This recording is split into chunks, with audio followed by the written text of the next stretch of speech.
As the story of metal unfolds, we move next to the quiet but revolutionary moment when tin entered the equation, transforming simple copper into the alloy that would define the Bronze Age. Imagine the dim glow of a workshop in central Anatolia. Around 2500 BC, the air thick with smoke and the sharp scent of molten metal, as artisans carefully experiment with adding small amounts of tin to their copper. Some researchers believe these experiments were born out of necessity, attempts to strengthen tools and weapons that were failing under the pressures of intensive farming, warfare, and construction, while others suggest a more serendipitous discovery, an accidental addition from mixed ore deposits that revealed unexpectedly superior properties. Unlike the brittle, sometimes unpredictable arsenical copper that had dominated previous centuries, tin bronze offered consistent hardness, malleability, and resilience, allowing craftsmen to push the boundaries of what could be cast and shaped.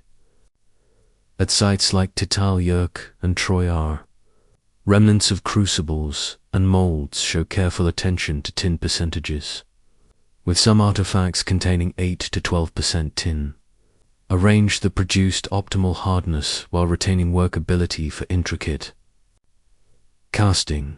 Weapons began to change, too. Swords with higher tin content could retain sharp edges longer, while bronze-tipped arrows flew farther and struck harder, reshaping the dynamics of combat. This shift was not just technological but profoundly social. Communities with access to tin deposits, or the trade networks that connected them, could secure military advantage and territorial control, while others struggled to adapt or were displaced. The rarity of tin meant that supply chains stretched across continents, from the tin-rich hills of Cornwall to deposits in Bohemia and Central Asia, creating connections that required negotiation, diplomacy, and sometimes force. Traders, metallurgists, and political elites became inseparable in a system that demanded coordination on a scale previously unseen. Meanwhile, workshops had to evolve to meet the demands of bronze production. Furnaces reached higher temperatures, bellows systems became more sophisticated, and measurement techniques for alloys were refined to ensure repeatable quality. This period also marks the emergence of craft specialization and social stratification. Within workshops, with miners, smelters, casters, and finishers developing hierarchies of knowledge, often passing skills through apprenticeships that created new social bonds and obligations. Bronze, in essence, was more than metal. It was a technology that demanded organization, foresight, and cooperation, reshaping human society in both subtle and profound ways. As artisans mastered the alloy, the ancient world began to tilt toward a future of professional armies, fortified cities, and complex trade networks. Next, we move to the dramatic social and military transformations that followed the introduction of bronze, a period where technology and human ambition collided to reshape entire landscapes. Picture a settlement somewhere in Europe around 2200 BC, walls thick with stone, rooftops echoing the distant clang of bronze being hammered into shape, and the air tense with both labor and anticipation. Communities that once relied on simple copper tools and weapons now faced neighbors wielding sharper, more resilient bronze swords and daggers. Some researchers suggest that this sudden technological advantage allowed smaller, organized groups to dominate larger populations, creating incentives for territorial expansion and the consolidation of power in ways that had never been seen before.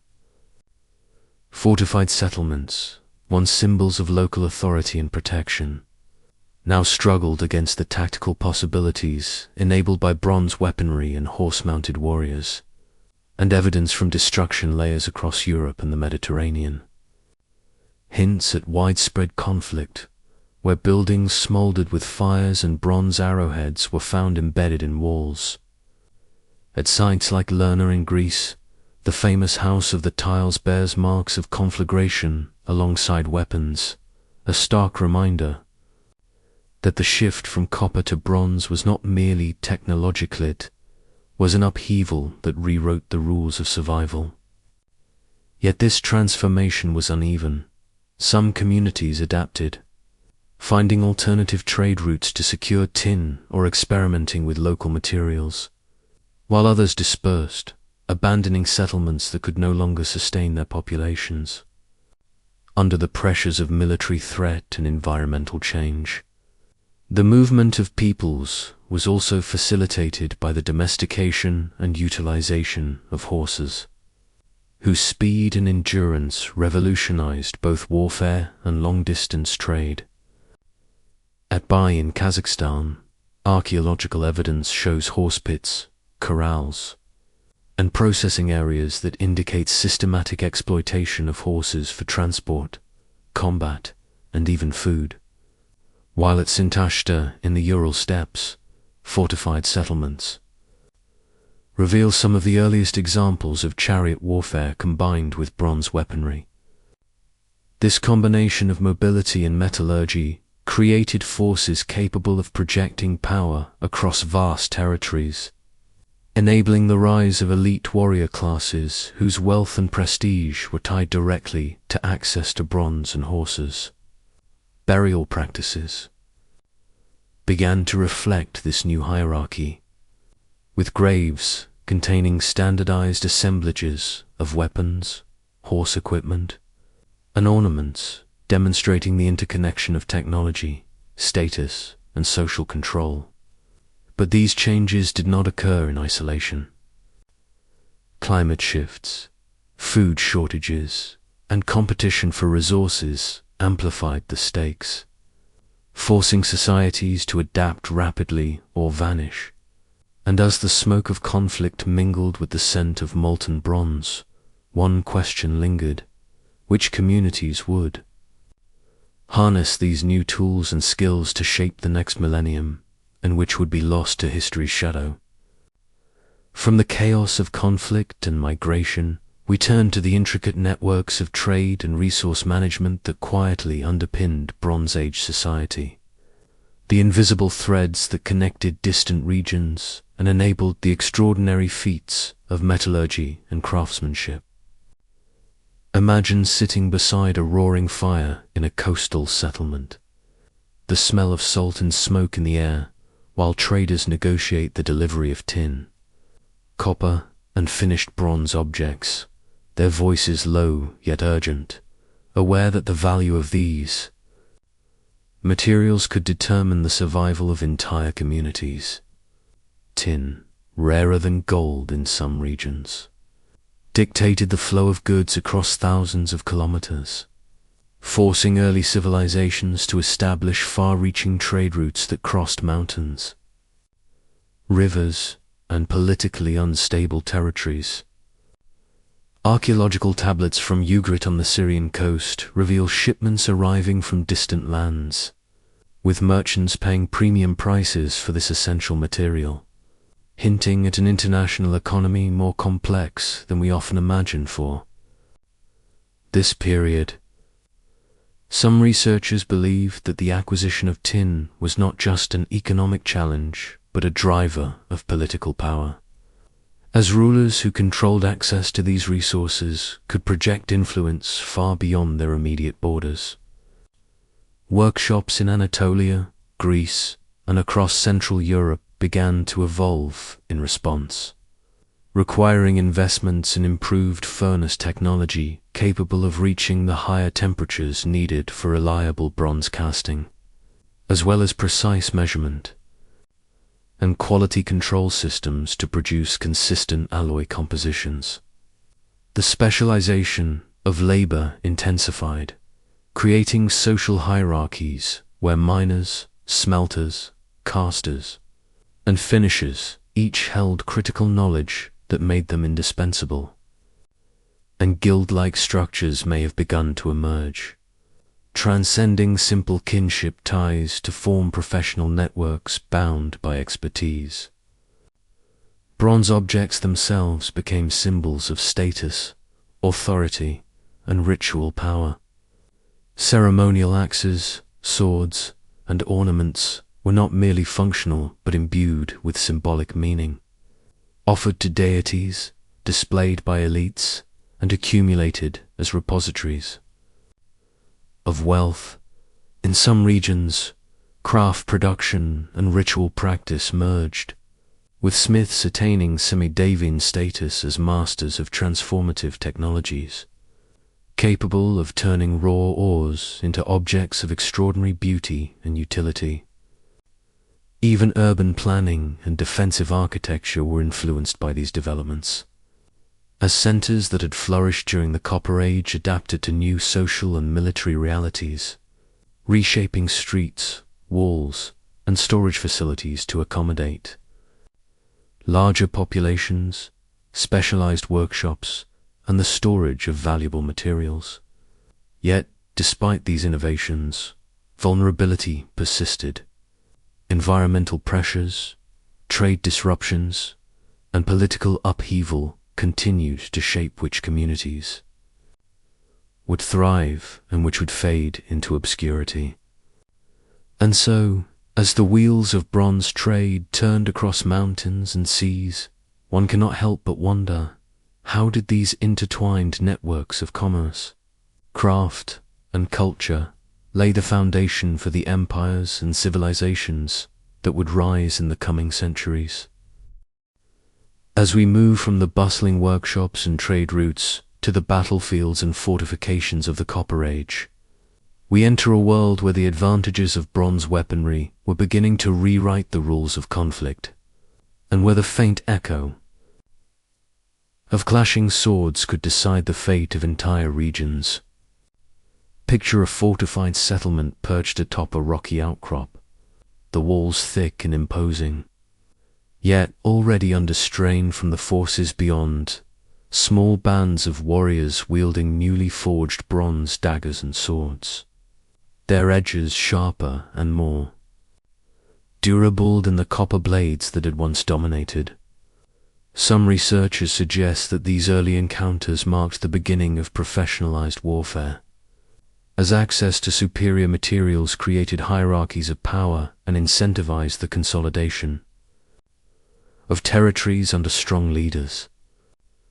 Archaeological layers from sites across Europe and the Mediterranean, including Troy II and Lerna in Greece, show evidence of sudden destruction and fire, with bronze arrowheads still embedded in the remains, hinting at coordinated assaults that exploited the technological edge provided by bronze. The shift was not merely in weaponry, but in the very organization of armies. Horse domestication and the development of chariots transformed mobility, communication, and strategy, allowing relatively small forces to exert influence over vast distances. At Sintashta, in the Ural steppes, fortified settlements dating to around 2100 BC contained horse burials, spoke-wheeled chariots, and bronze weaponry, signaling some of the earliest evidence of combined arms strategies that would come to define Indo-European expansions. Horses were no longer just beasts of burden. They became instruments of projection, capable of carrying warriors swiftly across plains and valleys, reshaping the political and military landscape. The social consequences were profound. Communities that lacked access to these technologies often faced displacement, voluntary migration to safer or more resource-rich areas, or subjugation by more technologically equipped neighbors. Evidence of these pressures appears in the abandonment of large Copper Age settlements like the Cucutini Tripilia, megasites of Eastern Europe, which had once supported tens of thousands of people but vanished almost entirely by 2200 to 2000 BC, leaving only faint traces of their former grandeur. Meanwhile, elite burials at sites like Amesbury in England, containing bronze daggers, gold ornaments, and archery equipment, testify to the rising status of warrior classes and the international connections maintained by those who mastered these technologies. As settlements adapted, fortified, or fell, the interplay between technology, environment, and human ambition created a dynamic, often violent, world where innovation could mean survival. And as we ponder the rise and fall of these Copper Age societies, one question lingers in the air like smoke over a battlefield. How did the marriage of bronze and horses set the stage for the empires that would dominate the next era? And who would resort full under its shadow? Next, we move from the clamor of battlefields and abandoned settlements to the quieter, yet equally transformative, innovations in trade and resource management that defined the later Copper Age, a period when the pursuit of tin and other essential materials wove communities into sprawling, interconnected networks that spanned thousands of kilometers.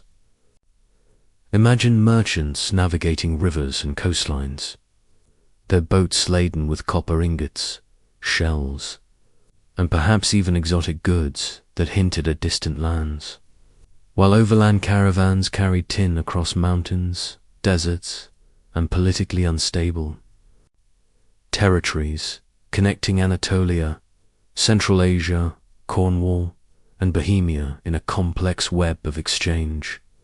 Some researchers believe that these networks were more than mere commerce. They were lifelines for communities whose very survival depended on access to high-quality metals, without which bronze production and the military and economic advantages it conferred would falter. Archaeological finds at Ugarit on the Syrian coast document tablets listing tin shipments arriving from far-flung sources, showing merchants paying premium prices for materials that were as rare as they were essential. Such records hint at the sophistication of early economic organization, the precursors to administrative systems that would later dominate Bronze Age palaces and bureaucracies.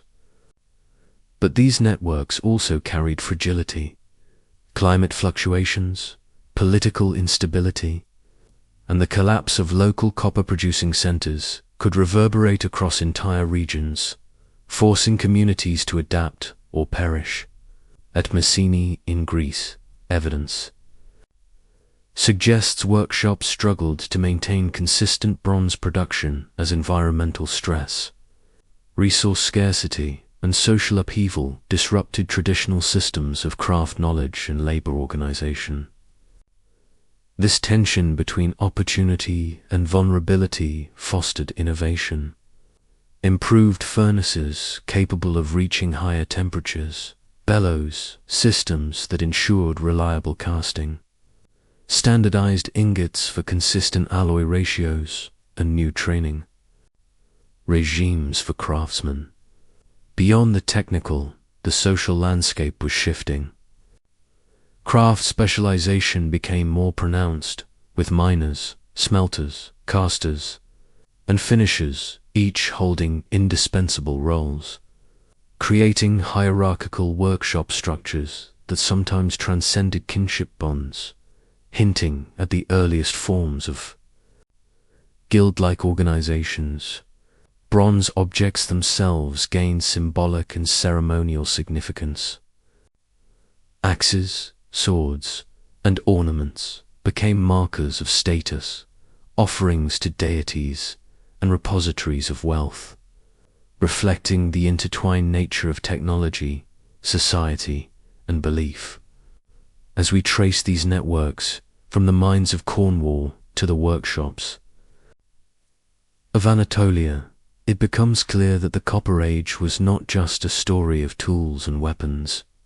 but of connection, exchange, and the fragile threads that linked human communities across vast and often unforgiving landscapes. And yet, the question persists, hovering over every ingot and tablet.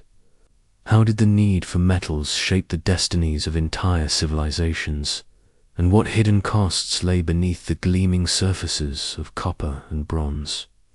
From trade networks, we turn our attention to the settlements themselves, the places where humans lived, worked, and fought over resources, a patchwork of communities whose fortunes rose and fell with the availability of copper, tin, and the land that sustained them.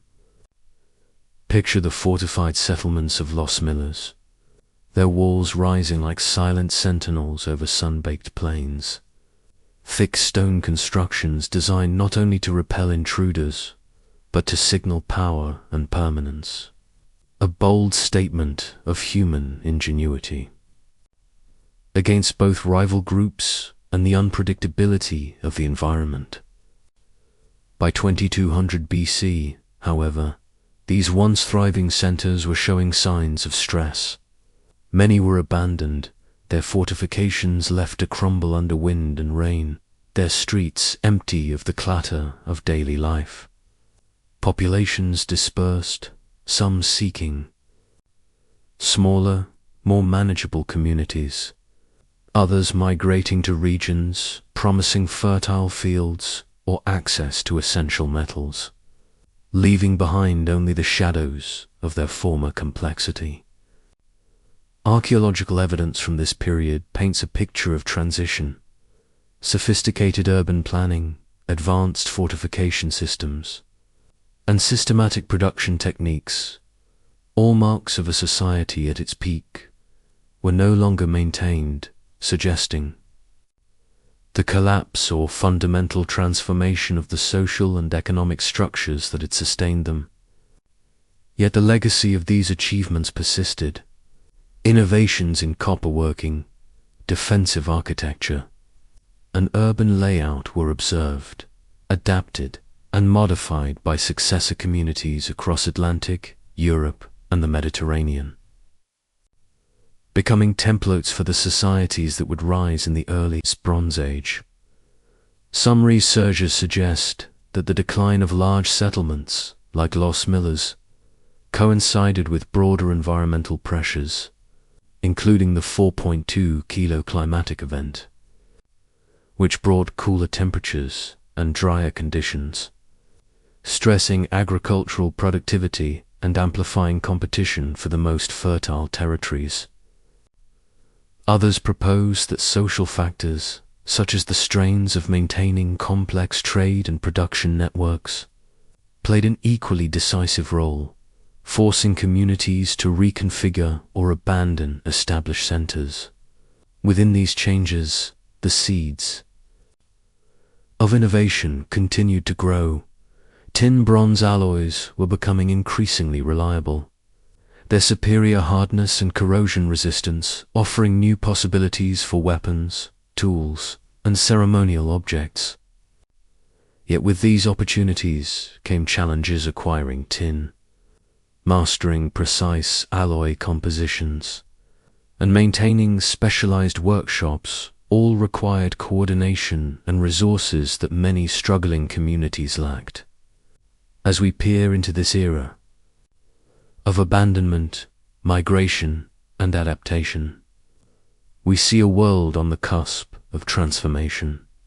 A world where the rise and fall of settlements mirrored the ebb and flow of human ingenuity, conflict, and survival. And so we are left to wonder, in the silent streets of these once great centers, while stories lingered in the walls and streets, waiting to be rediscovered by future generations. Next, we move to the heart of technological transformation, the alchemy of metals that would define the Copper Age and lay the foundation for the Bronze Age, a period where experimentation with alloys slowly shifted the balance of power, survival, and human capability, Imagine workshops scattered across Anatolia, the eastern Mediterranean, and the Aegean, where the air was thick with the scent of molten metal and smoke, where crucibles glowed orange in dimly lit rooms, and artisans moved, with deliberate precision, adding minute amounts of tin to copper in the pursuit of an ideal alloy. At Colt in central Anatolia, evidence shows tin concentrations ranging from 8 to 12%, a carefully calibrated range that produced a material simultaneously hard enough for weapons and malleable enough for intricate casting. The technical advantages of bronze were immediately apparent: sharper tools and weapons, resistance to corrosion, and the ability to be cast into shapes impossible with pure copper. Yet these innovations came with costs and challenges.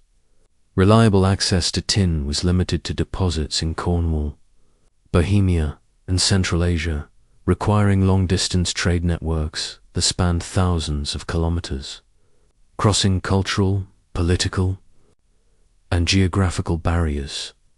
Records from Ugarit around 2000 BC reveal merchants paying premium prices for tin, hinting at a complex web of commerce and diplomacy that connected disparate civilizations through the pursuit of this critical material.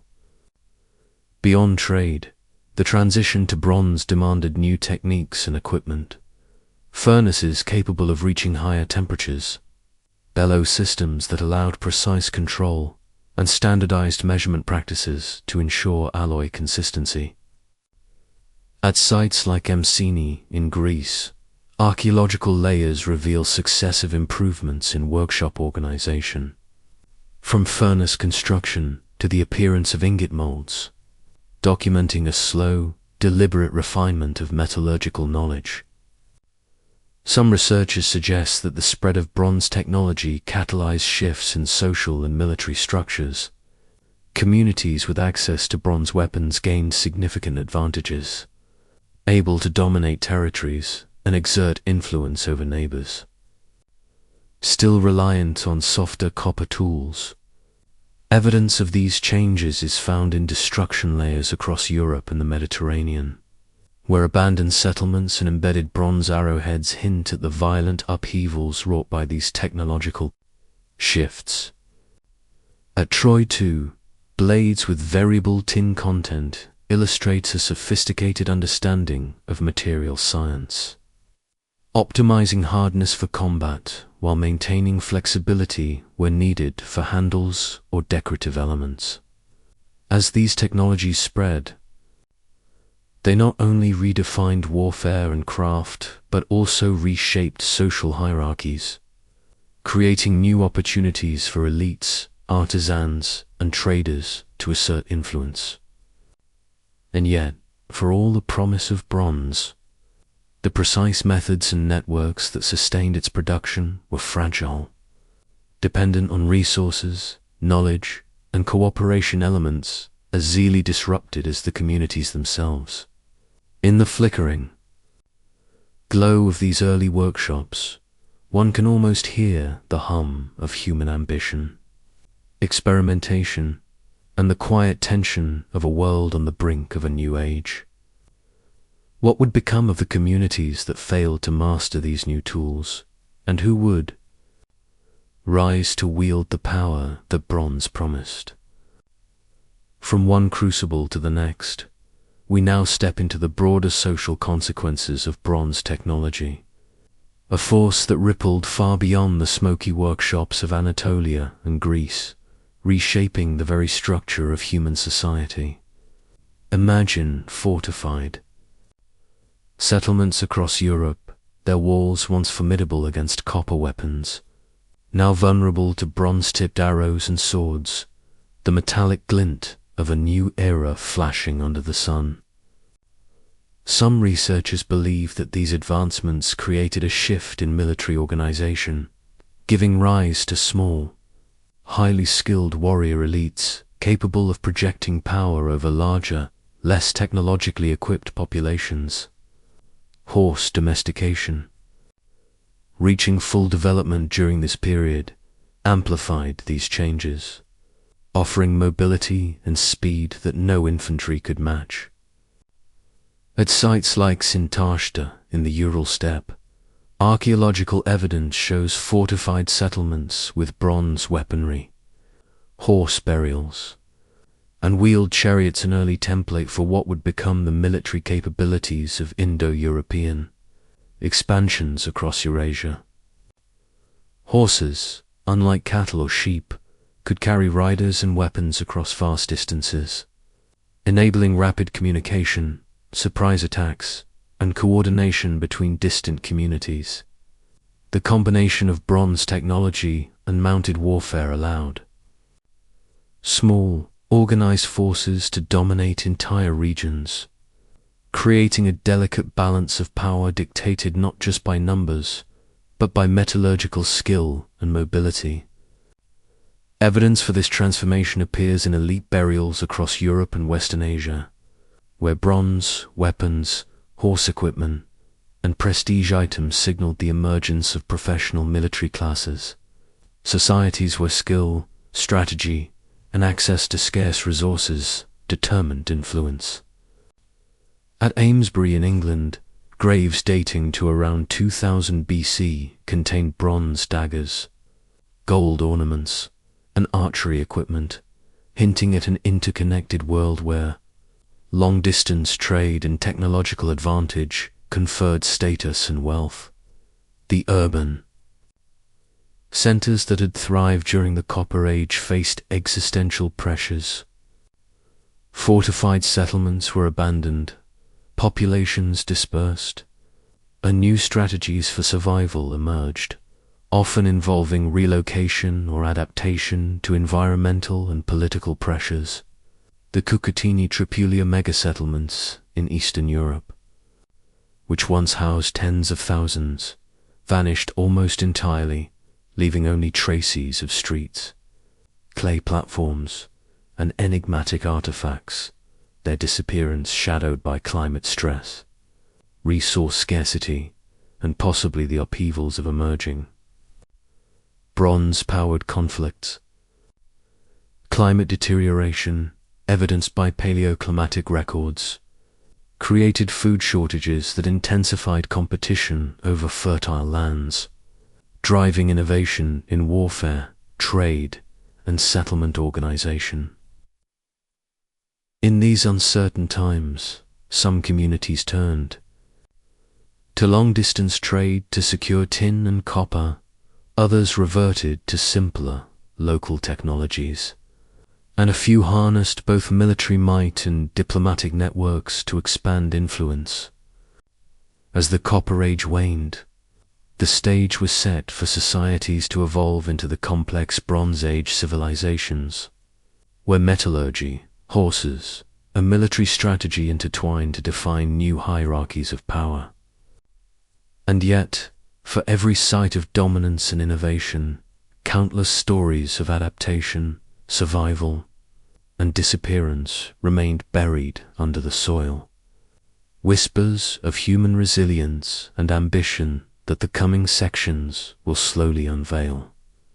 Next, we move to the intricate dance between trade, technology, and social organization that characterized the late Copper Age, a period where the acquisition of raw materials like tin and copper dictated not just economic prosperity, but the very survival of communities.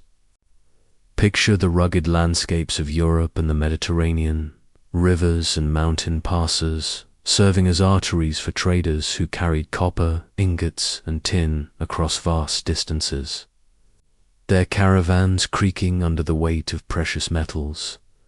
Some researchers suggest that the challenges of obtaining tin, which was far less common than copper and often located in politically unstable or remote regions, fostered the first truly long-distance trade networks, linking Cornwall, Bohemia, Central Asia, and beyond. At Ugarit, on the Syrian coast, tablets from around 2000 BC document shipments of tin arriving from distant lands. Merchants paying premium prices for materials that were essential to crafting bronze. Materials that could transform ordinary swords into instruments of power, ordinary tools into objects of longevity and precision. The transition from copper to bronze production was not simply a technical upgrade, it demanded entirely new infrastructure. From furnaces capable of reaching higher temperatures to standardized ingot forms that allowed precise alloy ratios. Workshops had to train specialists in smelting, casting, and finishing, creating a division of labor that exceeded anything seen in earlier copper communities. Linear B tablets from Knossos in Crete reveal the astonishing sophistication of these administrative systems, recording allocations of raw materials, assignments for workers, and distributions of finished bronze goods, hinting at the bureaucratic mastery required to sustain these operations. This specialization also shaped social hierarchies, as smiths and metallurgists gained semi-divine status. Their knowledge of transforming raw ores into gleaming bronze objects, elevating them above ordinary laborers, and sometimes even above warriors who wielded the products of their craft. Bronze, in these societies, was more than a functional material. It was a symbol of authority, wealth, and religious significance. Ceremonial axes, ornate swords, and intricately cast ornaments were not only practical tools or weapons, but also offerings to deities, markers of political legitimacy, and displays of accumulated wealth. Some communities ritualized the production and handling of bronze, embedding the process into their myths, their ceremonies, and their social fabric, creating a cultural reverence for metallurgy that persisted alongside practical necessity. Yet, this technological revolution also intensified inequalities and tensions, as access to tin and expertise created powerful elites, while communities unable to secure these resources faced decline or displacement. Across Europe, fortified settlements fell and populations migrated, responding to environmental pressures, military threats, and trade opportunities in equal measure. From the trade networks and workshops of the Copper Age, we now move to the battlegrounds and fortified settlements that reveal how metallurgy reshaped the very nature of power. Imagine the clanging of bronze weapons against shields, the sharp whistle of arrows tipped with newly perfected alloys, and the calculated strategies of leaders who recognized that superior metal could decide life or death. Some researchers suggest that the introduction of bronze weapons created a profound shift in military organization, allowing smaller, well-equipped forces to dominate larger groups still relying on copper tools. Across Europe and Western Asia, evidence of destruction layers at sites dating to around 2200 to 2000 BC hints at widespread conflict. Settlements abandoned or razed, with bronze arrowheads embedded in walls and scorched timbers as silent witnesses to battles now long past. At Lerna in Greece, the famous House of the Tiles was engulfed in flames around 2200 BC, bronze arrowheads still lodged in its remains, raising questions about coordinated military campaigns that exploited these technological advantages. Meanwhile, the mobility offered by horse domestication transformed strategy and warfare, enabling rapid communication across vast distances and the projection of power far beyond local territories. Archaeological evidence from Bai in Kazakhstan reveals horse pits, corrals, and processing areas dating to around 2200 BC, documenting the systematic use of horses for transport, combat, and even sustenance, blending human ingenuity with animal strength create forces capable of reshaping entire regions. The marriage of bronze weaponry and horse-mounted units not only altered the scale of conflict, but also facilitated migrations, both voluntary and forced, as populations sought access to tin sources, safer territories, or escape from raiding forces.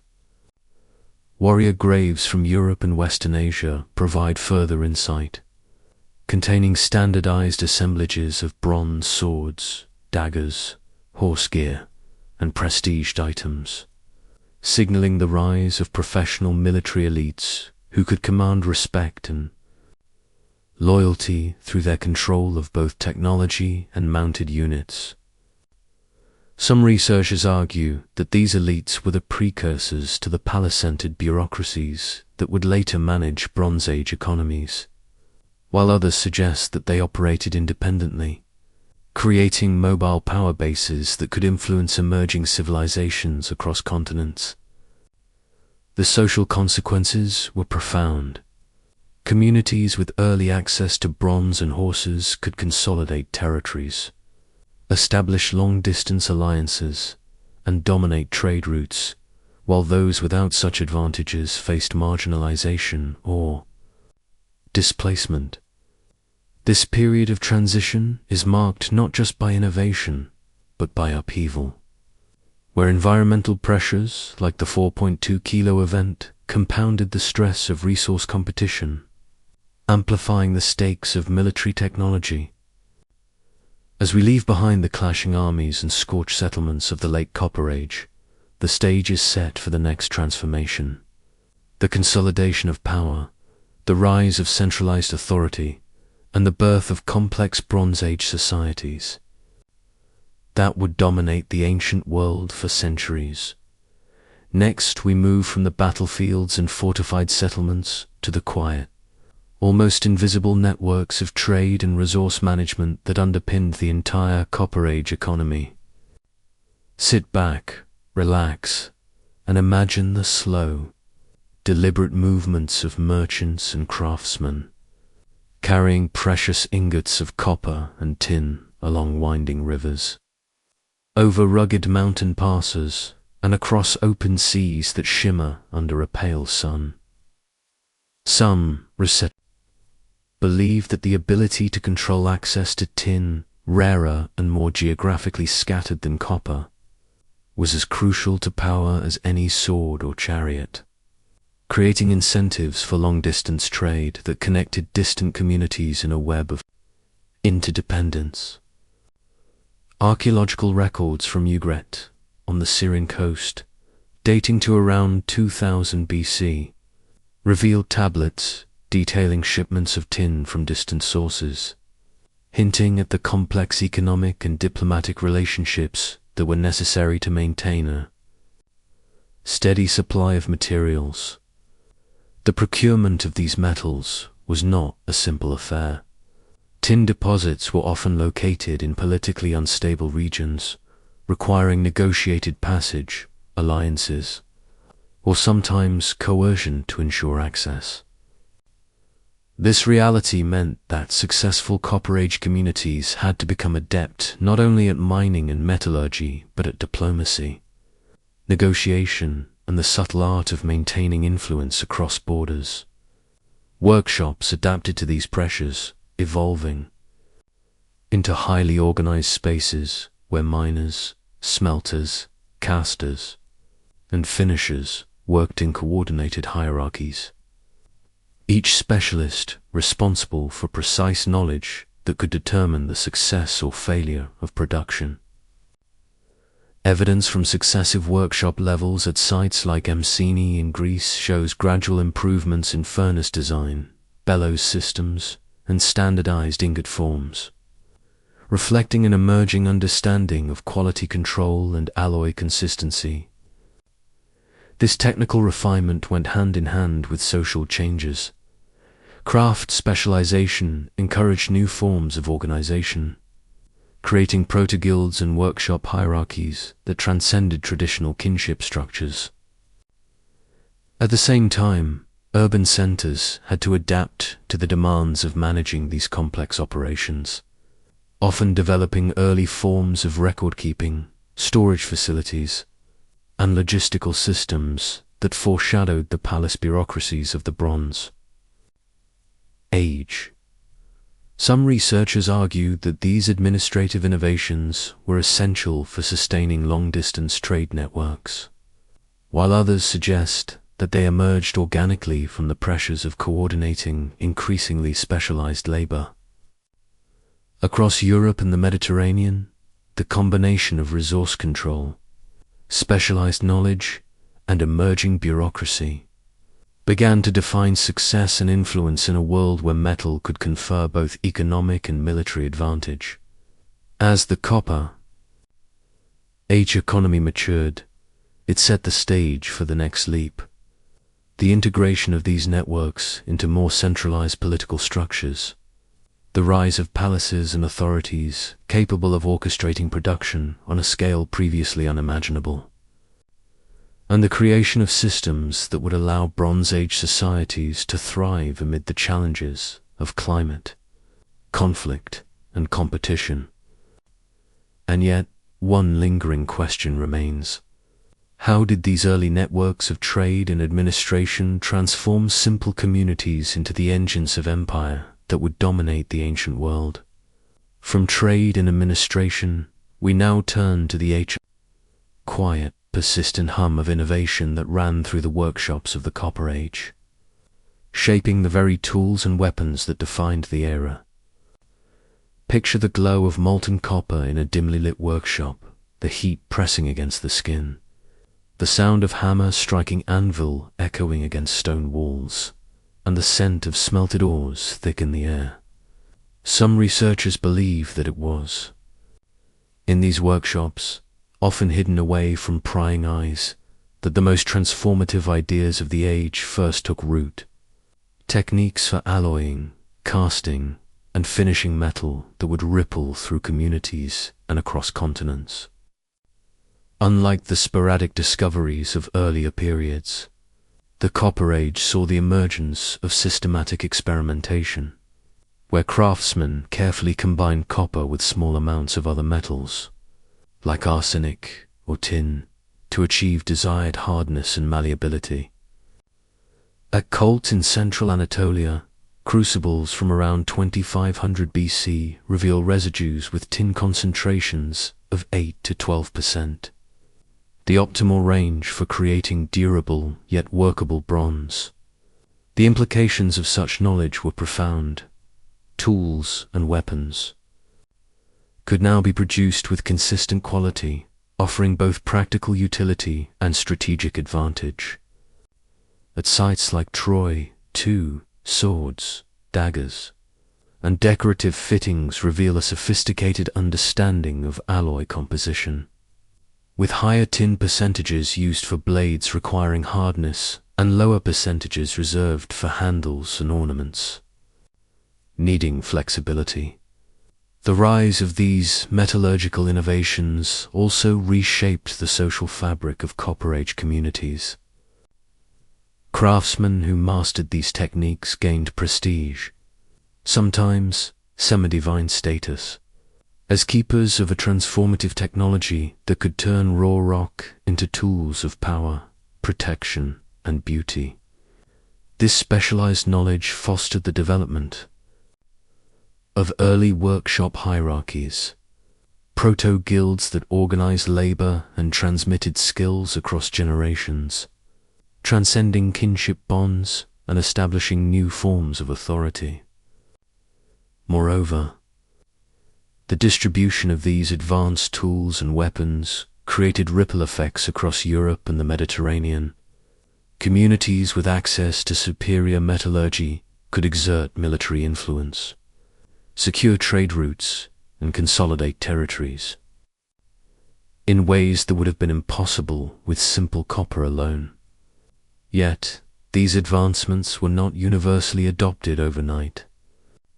Environmental pressures, political instability, and resource scarcity often limited the spread of technology.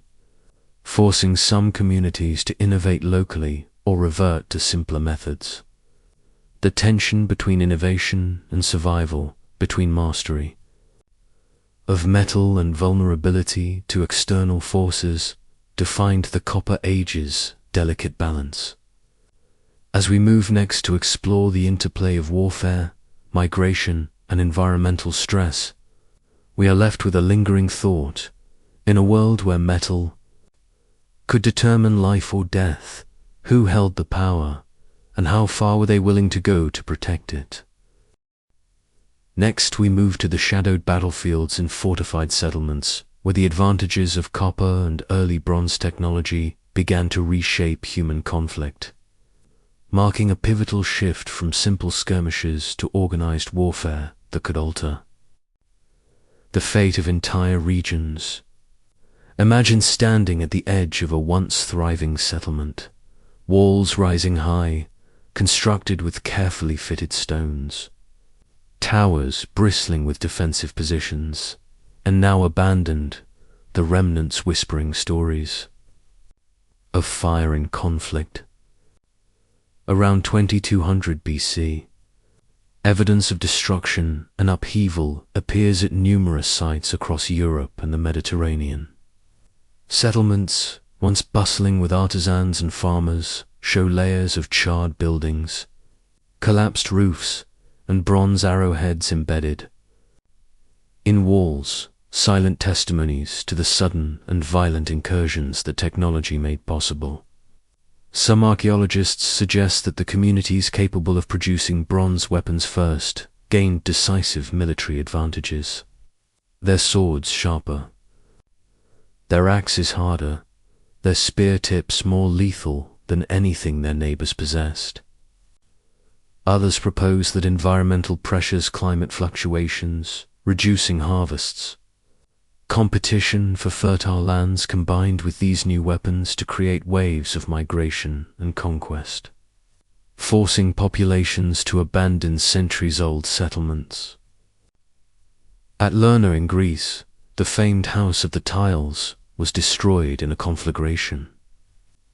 Bronze-tipped arrows left lodged in walls, evidence not merely of attack, but of a calculated, technologically informed strike.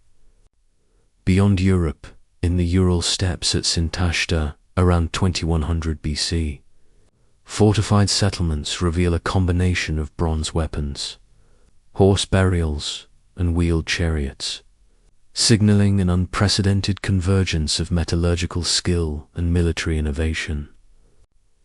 These horse-drawn vehicles allowed rapid mobility, enabling small, well-equipped forces to control large territories and project power across vast distances.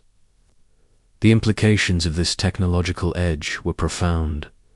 Groups with superior weapons and transportation could dominate rivals, reshape trade networks, and influence cultural and linguistic dispersals, laying the groundwork for the Indo-European expansions.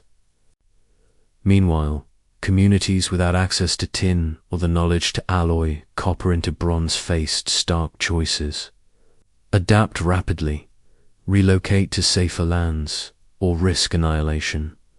The tension between the rise of specialized armed elites and the vulnerability of traditional settlements created a dynamic landscape where innovation, strategy, and survival intertwined.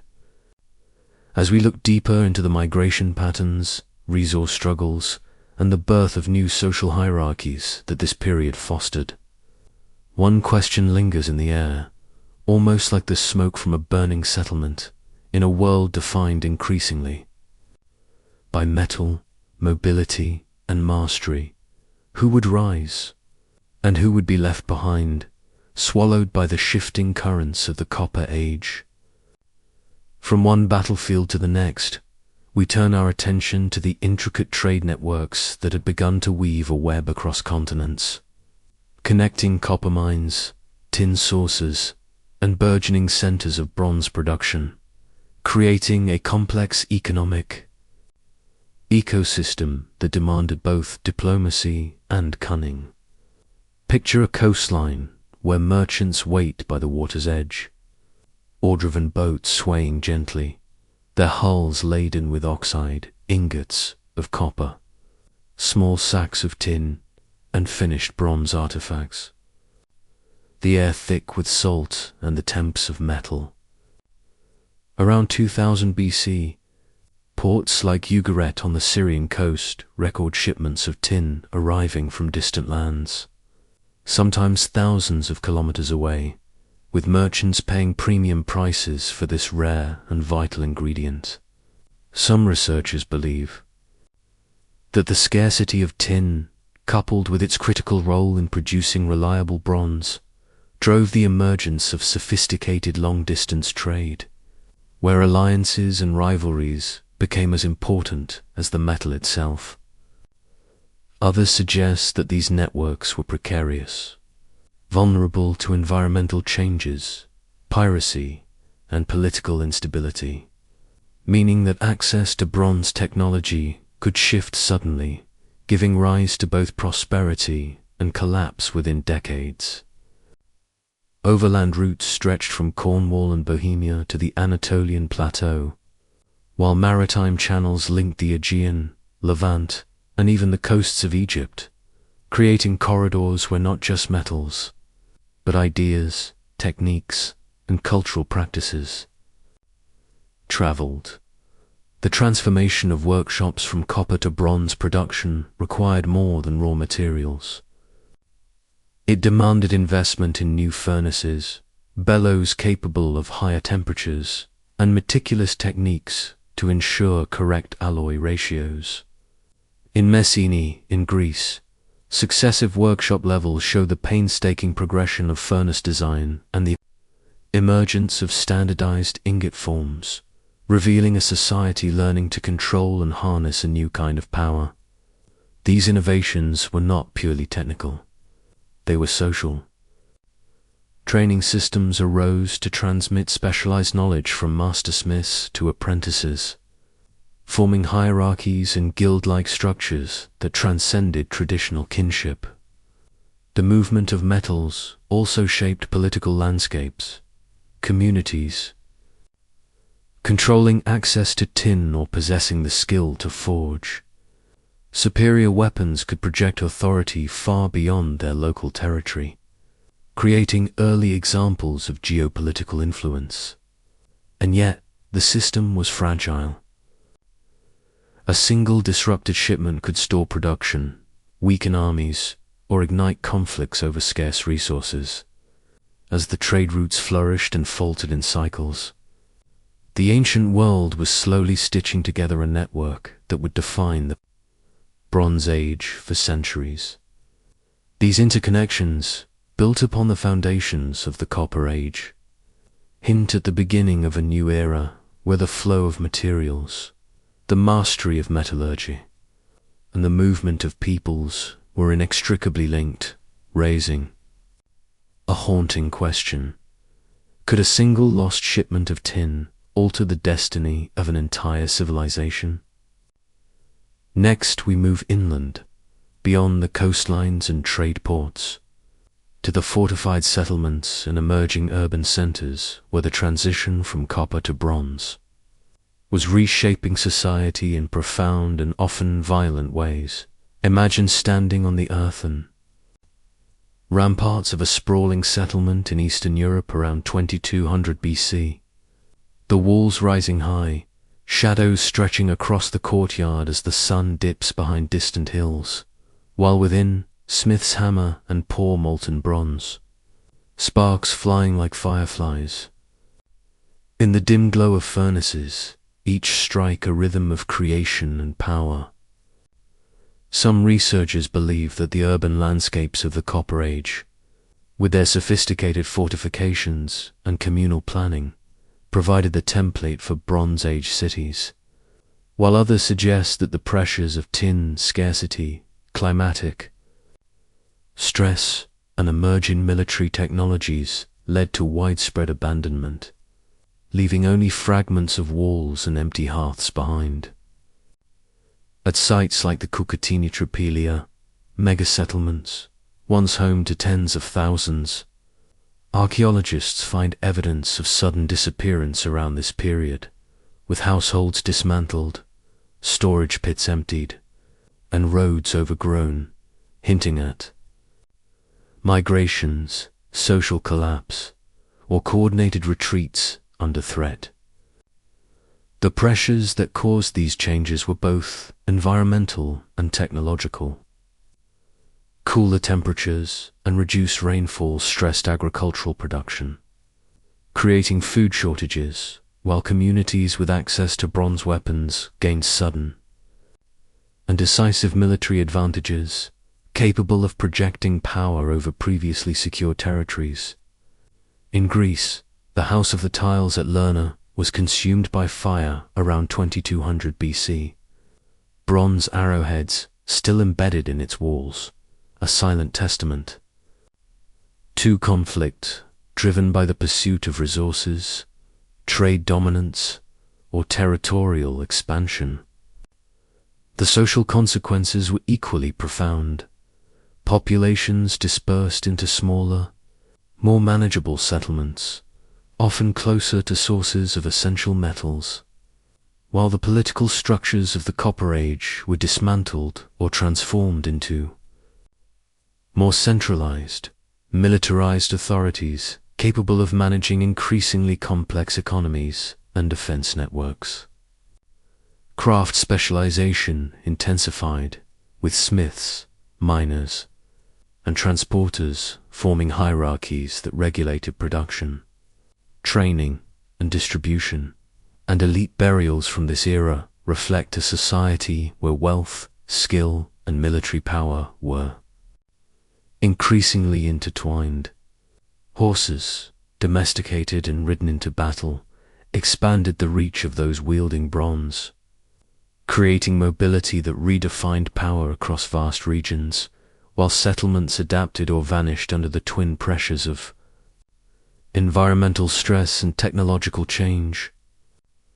Even as communities fell, the innovations they left behind, fortifications, urban layouts, and metalworking techniques, would ripple through Europe and the Mediterranean, influencing societies far removed from the original centers of production.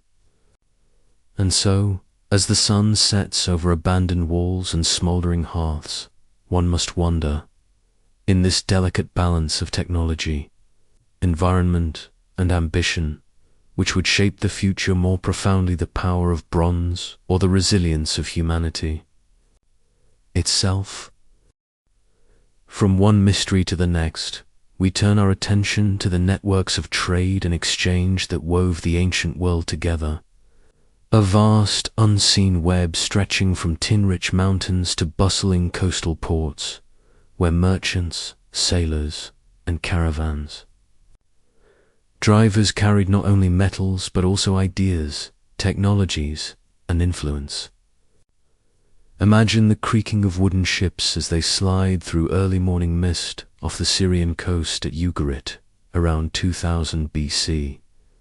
There holds heavy with tin ingots from Cornwall or Central Asia, the salty air mingling with the scent of resin and pitch, while scribes meticulously record shipments on clay tablets, tracking the precious cargo that would fuel the rise of Bronze Age societies. Some researchers argue that these trade networks were the lifeblood of emerging states, enabling communities to access scarce resources and maintain political dominance, while others suggest that they were fragile, vulnerable to environmental fluctuations, piracy, or political upheaval, making the possession of tin both a source of wealth and a potential liability. The very act of transporting tin across thousands of kilometers required not only logistical ingenuity, but also complex diplomacy. As merchants navigated territories controlled by rival powers, negotiated tolls, and brokered alliances, while at the same time, the flow of metals stimulated innovations in transportation technology, from improved wheeled vehicles capable of hauling heavy loads across uneven terrain to shipbuilding techniques that allowed for more reliable and larger maritime voyages. In regions like Anatolia and the Eastern Mediterranean, workshops became centers of both production and administration, where metallurgists, apprentices, and scribes coordinated the refining, casting, and alloying of copper and tin into bronze. Each ingot a tangible link in a chain of interdependent expertise and trust that spanned cultures and continents. The consequences of this connectivity were profound. Communities that controlled trade routes or production centers could project power far beyond their immediate territory, while those excluded or disrupted by conflict or climate change faced decline, abandonment, or assimilation into more dominant polities.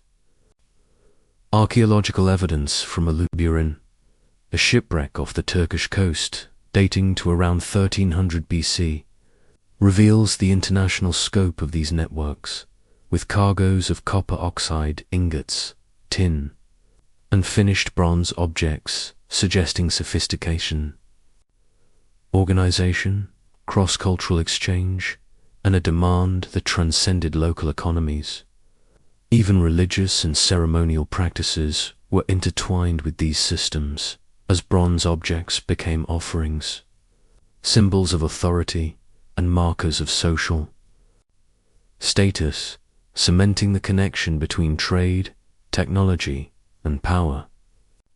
As we trace the roots of these ancient traders across mountains, rivers, and seas, the question lingers in the mind: how did the movement of metals, subtle yet essential, shape the destiny of entire civilizations, and what secrets remain buried beneath the waves and soils of a world long vanished, waiting to whisper their stories to those who dare listen? Next, we move to the profound social transformations that accompanied the rise of bronze technology, a quiet revolution that reshaped the very fabric of communities across Europe and the Mediterranean. Imagine the clang of hammers striking glowing bronze in dimly lit workshops, the air thick with smoke, metal dust, and the acrid scent of molten alloys, as craftsmen, often elevated to semi-divine status, worked with knowledge passed down through generations, their hands guiding a material that could bring both creation and destruction. Some researchers believe that the specialization required for bronze production gave rise to new social hierarchies, where skill and technical knowledge conferred power alongside inherited status, while others suggest that these shifts were gradual, uneven, and deeply intertwined with local traditions and kinship structures, creating a mosaic of societal arrangements across regions. The appearance of professional smiths, administrators, and traders created opportunities for centralized control, as palaces and urban centers began to organize production, storage, and distribution of metals while maintaining diplomatic relationships with distant regions to secure essential tin and copper. Imagine the sprawling courtyards of early Greek palaces, workers moving with purpose, inventories carefully tracked on clay tablets, and messengers riding horses along newly forged routes, carrying instructions and updates across hundreds of kilometers. The economic implications were immense, as communities with access to bronze could maintain military dominance, enforce trade monopolies, and project authority over territories that had previously been defended by simpler copper weapons. At the same time, populations had to adapt to environmental pressures, shifting settlements from fertile lowlands to defensible uplands or coastal areas better connected to trade networks, a constant balancing act between resource availability, security, and political ambition. Archaeological evidence of warrior graves, adorned with bronze weapons, horse equipment, and ritual objects, speaks to the emergence of elite military classes whose status was directly tied to access to technology and trade, while ordinary communities experienced the ripple effects of these shifts, from labor demands to changing settlement patterns, to the cultural elevation of metallurgy as a sacred and central practice. The fusion of technology, trade, and social organization created feedback loops.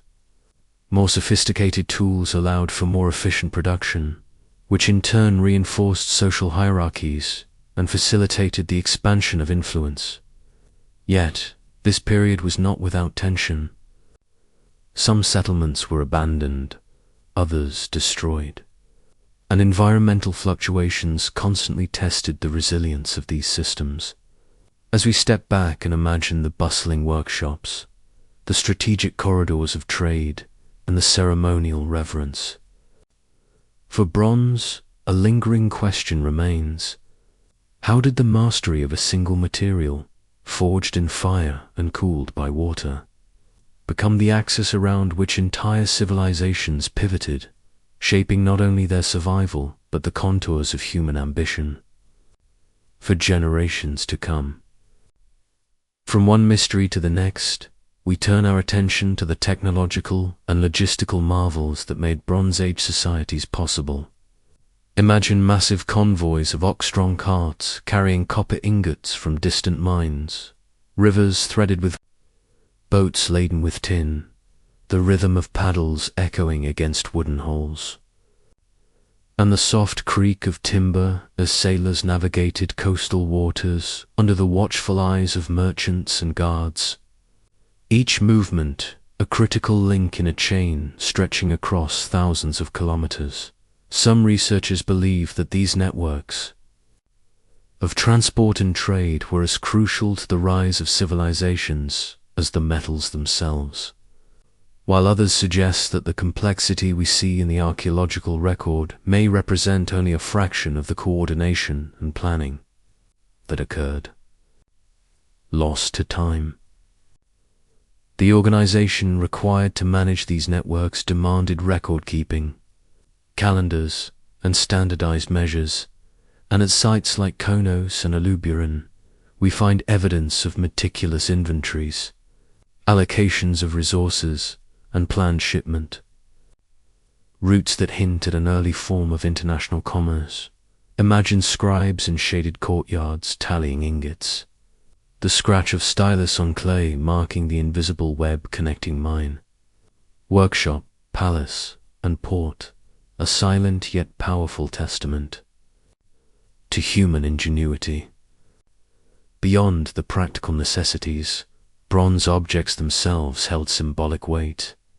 Ceremonial axes, ornate swords, and intricate jewelry served not just as tools or weapons, but as emblems of authority, spiritual power, and social prestige, and in burial contexts across Europe and Western Asia, we see these objects positioned with deliberate care. The gleam of polished bronze reflecting candlelight, perhaps meant to guide the dead, signify their status, or assert the power of the living over territory and memory.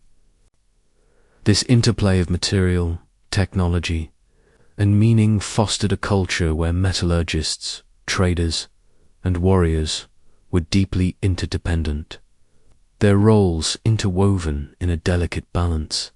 And yet, as trade expanded and elite classes grew, so too did vulnerability. Distant conflicts, environmental shocks, and political rivalries could disrupt the flow of essential resources, with consequences cascading across regions. The introduction of the horse and chariot added another layer to this complexity, enabling rapid movement of troops and goods, linking settlements that were once isolated. And some researchers argue that these innovations directly influenced the pace and scale of territorial expansion, while others point to the simultaneous importance of rivers, coastlines, and overland routes that had guided trade and migration for centuries. As we trace these intricate networks, imagining the glittering paths of bronze, the rhythmic pounding in workshops, and the silent calculations of administrators, one question lingers in the air like smoke from a forge. How did society so dependent on distant resources, fragile supply chains, and skilled laborers maintain cohesion, and what happened when any single link faltered, threatening to unravel the delicate tapestry of the early Bronze Age? Next, we move to the transformation of warfare and social hierarchies that accompanied the rise of bronze technology. Imagine the quiet before dawn, the soft rustle of reeds along a riverbank, interrupted by the sudden clink of bronze armor and the measured stomp of horse hooves. These sounds, unfamiliar to communities still relying on stone or copper weapons, would have signaled a new era of conflict and opportunity. Some scholars suggest that the psychological impact of encountering bronze-equipped warriors was as decisive as the physical advantage of sharper, more durable weapons, while others propose that the tactical innovations, such as chariot-mounted archers and coordinated infantry formations, were equally transformative, fundamentally altering the way battles were conceived and fought. Across Europe and the Near East, archaeological evidence paints a picture of increasingly organized military forces, graves of elite warriors containing bronze swords, daggers, and armor arranged with meticulous care, sometimes accompanied by horse trappings, ornamental shields, and ritual items, indicating that these individuals were not merely fighters but symbols of authority, projecting power across their territories, commanding respect and resources. Imagine, if you will, a settlement once dominated by simple wooden palisades, now facing bronze-tipped arrows raining down from mounted archers, walls breached by battering rams, the air thick with the acrid scent of smoke and the distant echoes of horns signaling the advance of forces whose reach spanned hundreds of kilometers, thanks to chariots and coordinated supply lines. Social structures began to reflect these military realities, with elites consolidating control over critical resources such as tin and copper mines, establishing palatial centers that administered production, trade, and taxation. Some researchers argued that these early forms of state organization laid the foundations for the bureaucracies of the classical Bronze Age, while others suggest they were experimental, fragile, and often short-lived, collapsing under environmental stress, internal conflict, or the pressures of long-distance trade. Yet it was not only war and politics that were reshaped.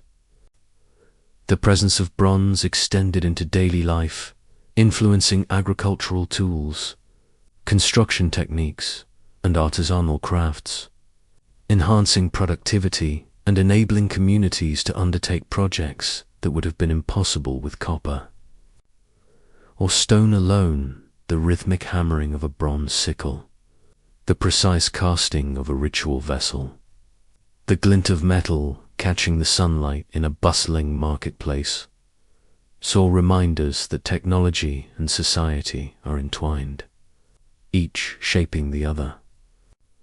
And as these transformations unfolded, populations moved, merged, or vanished. Settlements rose and fell like waves along the coastline of history, leaving traces that hint at both triumph and vulnerability, raising the haunting question in a world increasingly defined by bronze, wealth, and mobility, which communities would endure, and which would be swept aside by the currents of innovation and ambition. As we approach the closing chapters of the Copper Age, sit back and imagine the silent landscapes of abandoned settlements, The once thriving streets now overgrown with weeds, doorways of long-forgotten houses staring like hollow eyes into the raw, into the past, the echoes of hammered copper and bustling trade reduced to whispers carried by the wind. The evidence of human ingenuity etched into crumbling walls and scattered tools. Around 2200 to 2000 BC, environmental pressures combined with the disruptive wave of bronze technology forced societies to adapt or vanish. Some researchers suggest that climate fluctuations, notably the 4.2 kilo-year event, reduced rainfall and cooled temperatures across Europe and Western Asia, severely limiting crop yields and creating food scarcity, while others emphasize the role of intensified competition over vital resources, the need to secure tin for bronze production, and the military threats posed by well-armed neighbors. Populations fragmented, moving from fortified towns to smaller, more adaptable communities, while trade networks stretched over vast distances. Connecting Anatolia, Central Europe, the British Isles, and Central Asia, transporting tin, copper, and finished bronze objects. The smell of molten metal mixing with the earthy scent of distant forests.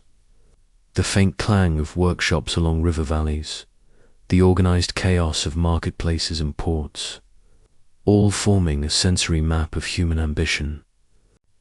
An adaptation. The social hierarchy that had emerged around copper production evolved further. Palatial centers developed bureaucracies capable of tracking raw materials, labor, and finished goods, using record-keeping systems to ensure stability and efficiency. While military elites consolidated power, their status reinforced by bronze weaponry and horse-mounted capabilities, projecting authority over vast territories. The clatter of chariot wheels and the shimmer of bronze armor symbolizing both security and dominance. Daily life, too, reflected these shifts. Bronze tools replaced copper for farming and construction, enabling more complex architecture, intensive agriculture, and intricate craftsmanship. Ritual and ceremonial objects crafted from bronze carried spiritual and political weight, marking the intersection of technology, belief, and social identity. Yet, uncertainty persisted. Some communities failed to adapt, settlements disappeared, and the landscapes bore silent testimony to loss and change, while others thrived, establishing patterns that would define the early Bronze Age, a new era of centralized authority, professional armies, and expansive trade networks. As the Copper Age faded into memory, its innovations did not vanish, but were absorbed, refined, and amplified, setting the stage for civilizations that would dominate the Mediterranean and European world for centuries to come. And so we are left to wonder how much of the ingenuity, struggle, and vision of these ancient communities remains hidden beneath layers of soil, waiting to reveal its secrets, and what lessons lie in the rise and fall of societies at the threshold of technological transformation. Finally, as we drift toward the end of this journey through the Copper Age, take a moment to imagine the enduring legacy of this era, a time when humanity first wrestled with metals, fire, and the delicate balance of society and environment. The landscapes of Europe and the Mediterranean dotted with settlements that once thrummed with life, the air heavy with smoke from furnaces, the rhythmic pounding of hammers shaping copper into tools, weapons, and ornaments, each object a testament to human curiosity and ingenuity. The transition to bronze, emerging slowly yet inexorably, reshaped every facet of life, military power, trade networks, social hierarchy, and daily survival, as communities learned to harness the properties of tin alloys, producing weapons that could pierce armor, tools that could carve stone and timber with precision, and ceremonial objects that embodied both spiritual and political authority. Some researchers propose that the Copper Age laid the foundational blueprint for complex civilization, as administrative systems developed for mining, smelting, and trade evolved into the bureaucracies that would govern Bronze Age palaces, while the professionalization of craftsmen and warriors foreshadowed the emergence of social specialization and class differentiation. Others suggest that environmental pressures, from climatic fluctuations to resource scarcity, were equally instrumental, forcing populations to migrate, adapt, and innovate, leaving behind the ruins of mega-settlements like the Cucutini Tripilia. Sites, once vast cities now swallowed by fields and forests, their outlines visible only to the patient eye of the archaeologist or the satellite above. The sensory world of the Copper Age, though distant, can still be glimpsed through artifacts, the glint of polished copper tools, the delicate patterns etched into ceremonial axes, the organized chaos of workshops where miners, smelters, and casters worked in harmony, the smell of roasting ores mingling with the earth, the faint echo of trade caravans carrying tin and copper across mountains and rivers, binding distant societies in webs of commerce and cultural exchange. And yet, mysteries remain. How did these early societies perceive their own technological achievements? How did they interpret the sudden power that metals granted them? And what stories were whispered in the flickering light of their hearths, as they contemplated the forces shaping their world? As we close the chapter on the Copper Age, we see it not as an end, but as a bridge, a threshold between the simplicity of early farming communities and the sprawling, complex civilizations of the Bronze Age, a reminder of human resilience, innovation, and the subtle interplay of environment, technology, and society. So, as you drift towards sleep, let the rise and fall of these ancient communities linger in your mind, the clang of hammers and the shimmer of metal forming a distant, haunting melody that echoes across millennia, a testament to a time when humanity first discovered the transformative power of metals and, in doing so, began to shape the course of history itself. Close your eyes and imagine a world at the edge of transformation, where the glint of copper first caught human eyes, promising power, permanence, and danger. This was the Copper Age, a time when simple stone tools were slowly replaced by metal, implements that would change life in ways both subtle and monumental. Sit back, relax, and let the distant clang of hammers on metal echo through your mind. As we journeyed to a time around 5,000 years ago, when scattered farming communities first began experimenting with native copper nuggets, hammering them into crude shapes, and discovering that this strange, reddish metal could cut, pierce, and endure in ways stone never could. The earliest evidence comes from small villages across Europe, Anatolia, and the Mediterranean, where copper axes, awls, and knives appear alongside their stone predecessors, bridging the world of the Neolithic and the emerging sophistication of metallurgy. Some researchers suggest that the discovery of copper was accidental, a spark of curiosity in someone noticing a shiny rock in a riverbed, while others believe it was the result of deliberate experimentation passed down through generations like a closely guarded secret. These early communities were small, their lives defined by the rhythms of sowing and harvesting, by the ebb and flow of the seasons. Yet even here, copper began to create ripples of social change. Possession of metal objects implied skill, influence, and even status, hinting at the first stirrings of hierarchical structures built not on blood alone, but on the mastery of an alien material. Across the rolling hills of the Balkans, the forests of Central Europe, and the sun-baked plains of Anatolia, craftsmen hammered copper under flickering torchlight, shaping tools that would endure, imagining possibilities that stretched beyond survival. The sound of the hammer striking metal, rhythmic and resonant, may have been the first human music made of copper, a hypnotic reminder that the world was shifting. Yet even as communities celebrated this new power, shadows of risk appeared. Copper required fuel, knowledge, and labor to extract and refine, introducing competition and conflict over limited sources. As the Copper Age slowly unfolded, these early experiments would lead to increasingly sophisticated techniques, from smelting ores to alloying with arsenic, setting the stage for innovations that would span continents.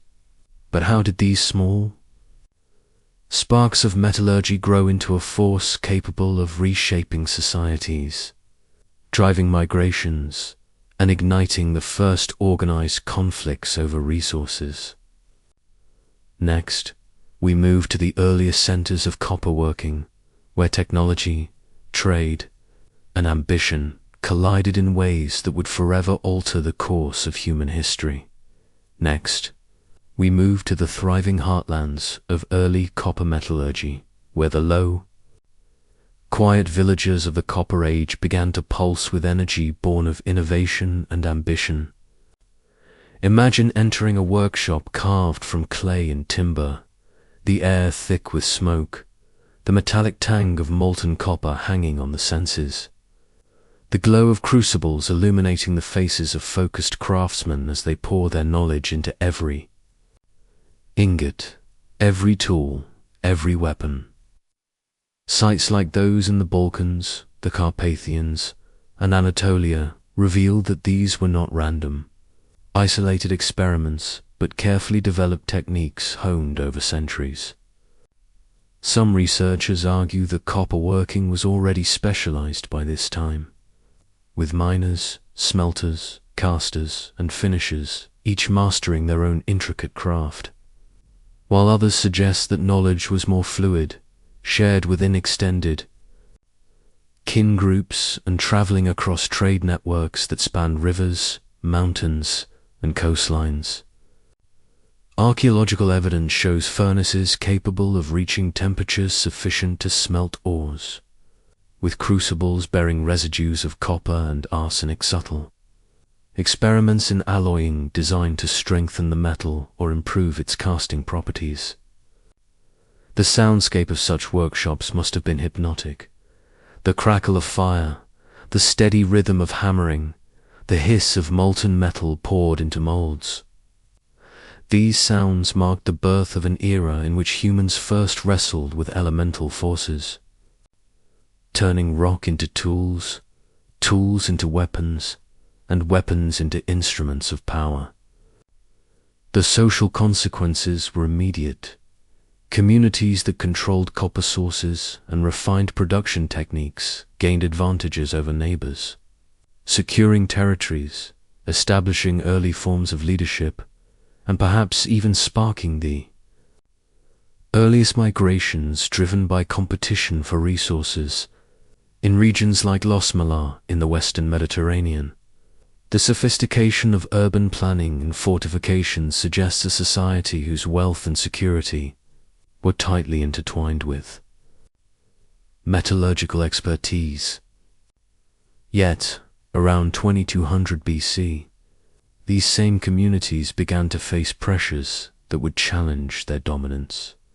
Climate fluctuations reduced agricultural productivity, intensifying competition for fertile land and forcing populations to disperse, abandon settlements, or migrate to more hospitable regions. The collapse of these once thriving centers demonstrates that technological mastery alone could not shield societies from environmental and social upheaval.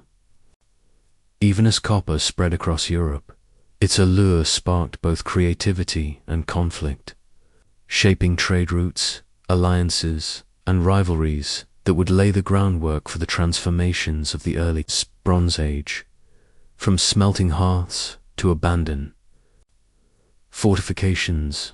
Every trace tells a story of ambition, skill, and vulnerability.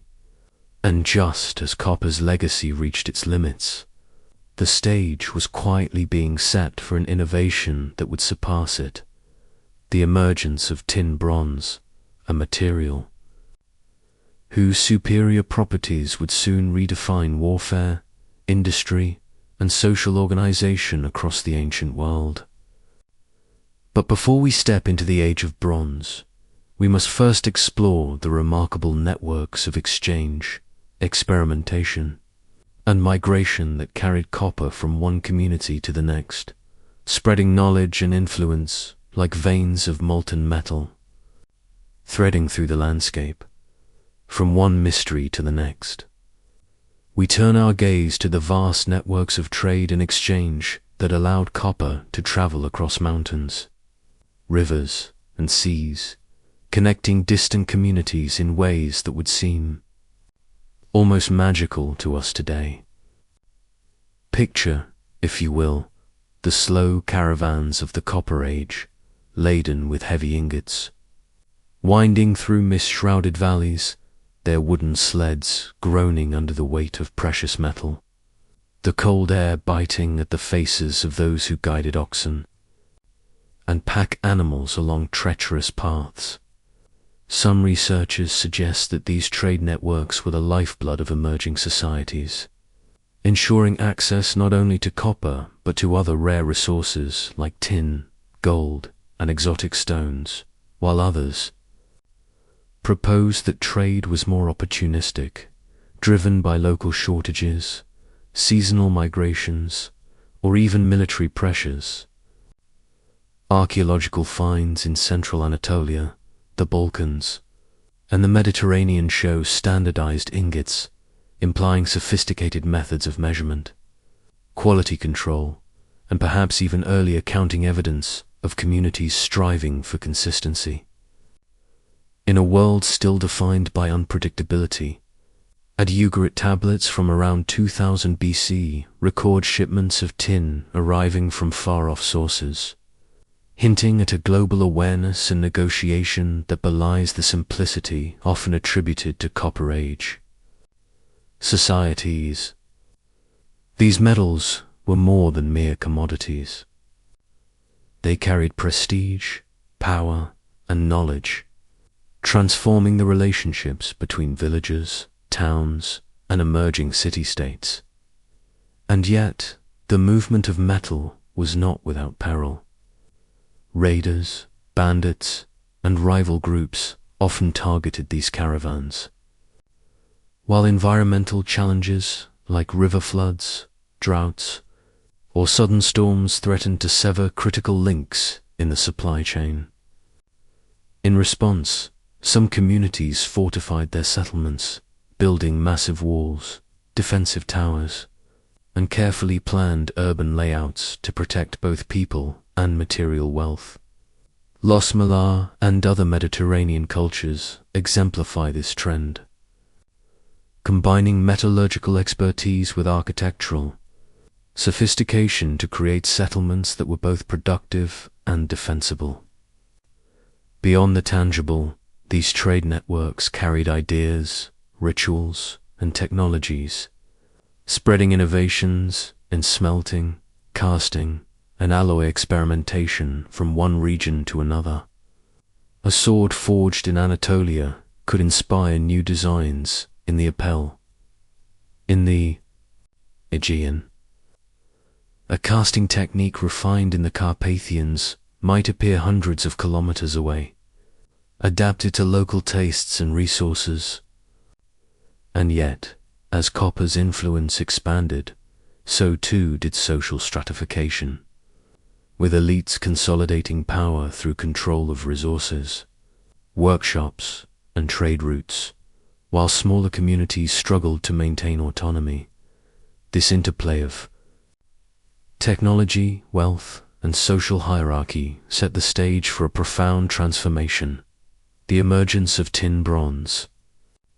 By combining copper with tin in precise ratios, early metalworkers would soon unlock a new material, harder, more versatile, and capable of reshaping not just tools and weapons, but the very structure of society.